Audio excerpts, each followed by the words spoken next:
Hello viewers, ಹೇಗಿದ್ದೀರಾ ಎಲ್ರು? ನಾನಂತೂ ತುಂಬಾ ಚೆನ್ನಾಗಿದ್ದೀನಿ. ನೀವೆಲ್ಲರೂ ಚೆನ್ನಾಗಿದ್ದೀರಾ ಅಂತ ಭಾವಿಸ್ತಾ ಈ ವಿಡಿಯೋನ ಸ್ಟಾರ್ಟ್ ಮಾಡೋಣ. ಇವತ್ತು ನಾನು ತಂದಿರುವಂತಹ ಕಂಟೆಂಟ್ ಬೆಸ್ಟ್ ಹಾರರ್ ಮೂವೀಸ್ ಬಗ್ಗೆ. ಆತ್ಮ, ದೆವ್ವ, ಭೂತ ಅನ್ನೋದೆಲ್ಲ ಇದೆಯೋ ಇಲ್ವೋ ಅಂತ ದೊಡ್ಡ ಡಿಬೇಟ್ ನಡೀತಾ ಇದೆ.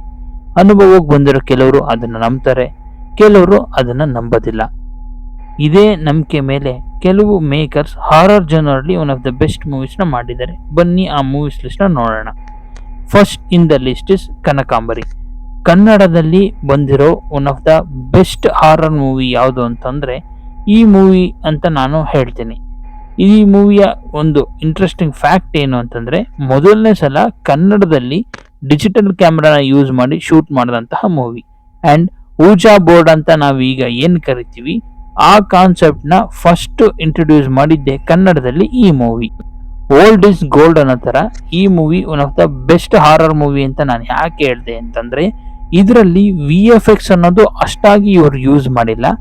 But story wise, content wise and scene wise ಇದು ನಿಮ್ಮಲ್ಲಿ ನೋಡ್ತಾ ನೋಡ್ತಾ ಭಯನ ಹುಟ್ಟಿಸ್ತಾ ಹೋಗುತ್ತೆ. ಸ್ಟೋರಿ ವಿಷಯಕ್ಕೆ ಬಂದ್ರೆ, ಇದೊಂದು ತಾಯಿ ಹಾಗೂ ಮಗಳ ಸೆಂಟಿಮೆಂಟ್ ಇರುವಂತಹ ಒಂದು ಮೂವಿ.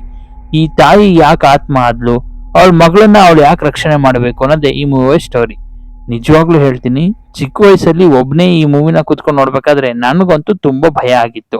ಈ ಮೂವಿಯ ಬ್ಯಾಕ್ ಗ್ರೌಂಡ್ ಸ್ಕೋರ್ ಆಗಿರ್ಬೋದು ಅಥವಾ ಅಲ್ಲಿ ಬರುವಂತ ಸೀನ್ಸ್ ಗಳು ನನ್ನ ಮನಸ್ಸಿನ ಮೇಲೆ ಅಷ್ಟು ಇಂಪ್ಯಾಕ್ಟ್ ಮಾಡ್ತಾ ಇತ್ತು. ಈ ಮೂವಿಲಿ ಕಾಮಿಡಿನೂ ತುಂಬಾನೇ ಚೆನ್ನಾಗಿದೆ.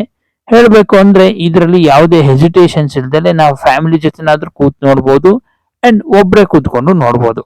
ಆ ತರ ಇದೆ ಈ ಮೂವಿ. ಯೂಟ್ಯೂಬ್ ಅಲ್ಲಿ ಫ್ರೀ ಆಗಿ ಅವೈಲಬಲ್ ಆಗಿದೆ. ದಯವಿಟ್ಟು ಮಿಸ್ ಮಾಡ್ದಲೆ ನೀವು ಹಾರರ್ ಮೂವಿನ ನೋಡ್ಬೇಕು ಬೆಸ್ಟ್ ಮೂವಿ ಅಂತಂದ್ರೆ ನಾನು ಕನ್ನಡದಲ್ಲಿ ಈ ಮೂವಿನ ಸಜೆಸ್ಟ್ ಮಾಡ್ತೀನಿ. And second in the list is Darna Mana Hai. ಈ ಮೂವಿ ಒಂದೇ ಸ್ಟೋರಿ ಅಲ್ಲ, ಒಂದು ಮೂವಿ ಒಳಗಡೆನೆ 5 ಡಿಫರೆಂಟ್ ಸ್ಟೋರೀಸ್ ಇದೆ. 5 ಹಾರರ್ ಸ್ಟೋರೀಸ್. ಒಂದು ಫ್ರೆಂಡ್ಸ್ ನ ಗ್ರೂಪ್ ಬಂದು ಗೋವಾಗೆ ಟ್ರಿಪ್ ಹೋಗ್ತಾ ಇರ್ತಾರೆ. ಆದ್ರೆ ಮಧ್ಯದಲ್ಲಿ ಅವ್ರ ಗಾಡಿ ಕೆಟ್ಟೋಗಿ ಒಂದು ಪಾಳು ಬಿದ್ದಿರೋ ಬಂಗ್ನಲ್ಲಿ ಕೂತ್ಕೊಂಡು ದೆವ್ವ ಸ್ಟೋರೀಸ್ ಗಳನ್ನ ಮಾತಾಡಕ್ ಸ್ಟಾರ್ಟ್ ಮಾಡ್ತಾರೆ. ಆ ಸ್ಟೋರೀಸ್ ಗಳು ಯಾವ್ದು, ಕೊನೆಗೆ ಆ ಫ್ರೆಂಡ್ಸ್ ಗಳಿಗೆಲ್ಲ ಏನಾಯ್ತು ಅಂತ ನೋಡ್ಬೇಕು ಅಂದ್ರೆ ನೀವು ಡರ್ನಾ ಮನಾ ಹೈ ಮೂವಿನ ನೋಡ್ಲೇಬೇಕು. ಇದು ಕೂಡ ಇಂಡಿಯಾದಲ್ಲಿ ಬಂದಿರೋ one of the best horror movies ಗಳಲ್ಲಿ ಒಂದು. ತುಂಬಾ ಭಯ ಪಡಿಸುವಂತಹ ಸೀನ್ಸ್ ಗಳು ಏನಿಲ್ಲ, ಸ್ಟೋರಿ ವೈಸ್ ತುಂಬಾನೇ ಚೆನ್ನಾಗಿದೆ. And next in the list is Shaitan. ಈ ಮೂವಿನ ನೋಡೋವರೆಗೂ ಕೂಡ ನನಗೆ ಈ ಮೂವಿ ಮೇಲೆ ಯಾವುದೇ ರೀತಿಯಾದಂತ ಒಂದು ಎಕ್ಸ್ಪೆಕ್ಟೇಷನ್ ಇರಲಿಲ್ಲ. ಅಂಡ್ ಮೂವಿ ಟೀಮ್ ಕೂಡ ಇದು ಯಾವ ಜಾನರ್ ಮೂವಿ ಅಂತ ಅಷ್ಟಾಗಿ ಬಿಟ್ಕೊಟ್ಟಿರ್ಲಿಲ್ಲ. ಬಟ್ ನಿಜವಾಗ್ಲೂ ಹೇಳ್ತಾ ಇದ್ದೀನಿ, ರೀಸೆಂಟ್ ಆಗಿ ನಾನು ನೋಡಿದಂತಹ ಹಾರರ್ ಜಾನರ್ ಮೂವೀಸ್ ಗಳಲ್ಲೇನೆ ಇದು ಒನ್ ಆಫ್ ದ ಬೆಸ್ಟ್. ಯಪ್ಪ, ಏನ್ ಸೀನ್ಸ್ ಗಳಿದಾವೆ ಗುರು. ಆಕ್ಚುಲಿ ಇದು ಒಂದು ರಿಮೇಕ್ ಮೂವಿ ಆದ್ರೂ ಕೂಡ ತುಂಬಾನೇ ಚೇಂಜಸ್ ಮಾಡಿ ಇಂಟ್ರೆಸ್ಟಿಂಗ್ ಆಗಿ ಥ್ರಿಲ್ ಆಗೋ ತರ ಸೀನ್ಸ್ ಗಳನ್ನ ಬರ್ದು ಅಂಡ್ ಆಕ್ಟರ್ಸ್ ಗಳ ಪರ್ಫಾರ್ಮೆನ್ಸ್ ಅಂತೂ ಯಪ್ಪ, ಎಲ್ಲರೂ ನಿಜವಾಗ್ಲೂ ಅವ್ರಿಗೆ ದೆವ್ವನೇ ಹಿಡಿದ್ಬಿಟ್ಟಿದೆ ಅನ್ನೋ ತರ ಮಾಡಿದ್ದಾರೆ. ಇದು ಕೂಡ one of the best horror movie. And last in the list is Prema Katha Charitramu. ಕನ್ನಡದಲ್ಲಿ ಚಂದ್ರಲೇಖ ಅಂತಾನೂ ರೀಮೇಕ್ ಆಗಿದೆ. ಆದ್ರೆ ನನಗೆ ರೀಮೇಕ್ ಗಿಂತ ಈ ಒರಿಜಿನಲ್ ತೆಲುಗು ಮೂವಿ ಏನಿದೆ ಅದನ್ನೇ ತುಂಬಾ ಇಷ್ಟ. ತುಂಬಾ ಡೀಪ್ ಆಗಿ ದೆವ್ವ ಆ ತರ ಅಂತ ಏನು ಹೋಗ್ದಲೆ ಒಂದು ಸಿಂಪಲ್ ಸ್ಟೋರಿನ ಇಟ್ಕೊಂಡು ಎಂಟರ್ಟೈನಿಂಗ್ ಆಗಿ ಎಂಗೇಜಿಂಗ್ ಆಗಿರುವಂತಹ ಮೂವಿ ಇದು. ಹೌದು, ಹಾರರ್ ಎಲಿಮೆಂಟ್ ಕೂಡ ಇದೆ, ಬಟ್ ಅದರ ಸ್ವಲ್ಪ ಮಟ್ಟಿಗೆ ಅಷ್ಟೇ.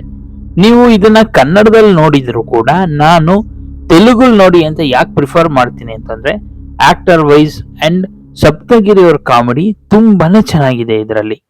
ನನ್ನ ಒಪಿನಿಯನ್ ನಾನು ಹೇಳ್ತಾ ಇದ್ದೀನಿ, ನಿಮಗೆ ಯಾವ್ದು ಇಷ್ಟ ಆಗುತ್ತೋ ಅದು ನಿಮಗ್ ಬಿಟ್ಟಿದ್ದು. ಬಟ್ ಇದು ಒಂದು ಕಾಮಿಕಲ್ ಹಾರರ್ ಮೂವಿ ಅಂತ ಹೇಳೋದಕ್ಕೆ ಇಷ್ಟಪಡ್ತೀನಿ. ನೋಡಿದ್ರಾ, ಇಷ್ಟೊಂದೆಲ್ಲ ನಾನು ನಿಮಗೆ ಸಜೆಸ್ಟ್ ಮಾಡಿದ್ದೀನಿ. ನಿಮಗೆ ಯಾವ್ದಾದ್ರು ಬೆಸ್ಟ್ ಹಾರರ್ ಕಂಟೆಂಟ್ ಅನ್ಸಿದ್ರೆ ಅದನ್ನ ನನಗೆ ನೀವು ಸಜೆಸ್ಟ್ ಮಾಡಿ. ಈ ಭೂಮಿ ಮೇಲೆ ದೆವ್ವ ಭೂತ ಇದೆಯೋ ಇಲ್ವೋ ಅದಂತೂ ನನಗೆ ಗೊತ್ತಿಲ್ಲ. ಆದ್ರೆ ನಾನ್ ನಂಬೋದು ನಮಗ್ ಬರುವಂತ ನೆಗೆಟಿವ್ ಥಾಟ್ಸ್ ಅಂಡ್ ನಾವು ಮಾಡೋಂತ ಕೆಟ್ಟ ಕೆಲಸಗಳೇ ಭೂತ. ಅದನ್ನೆಲ್ಲದನ್ನು ಓವರ್ಕಮ್ ಮಾಡ್ತಾ ಧೈರ್ಯವಾಗಿ ಮುನ್ನುಗ್ಗಿ ನಾವು ಏನ್ ಬೇಕು ಅದನ್ನ ಪಡ್ಕೊಳ್ಳೋಣ ಅಂತ ಹೇಳ್ತಾ ಈ ವಿಡಿಯೋನ ಮುಗಿಸ್ತಾ ಇದ್ದೀನಿ. Thank you all.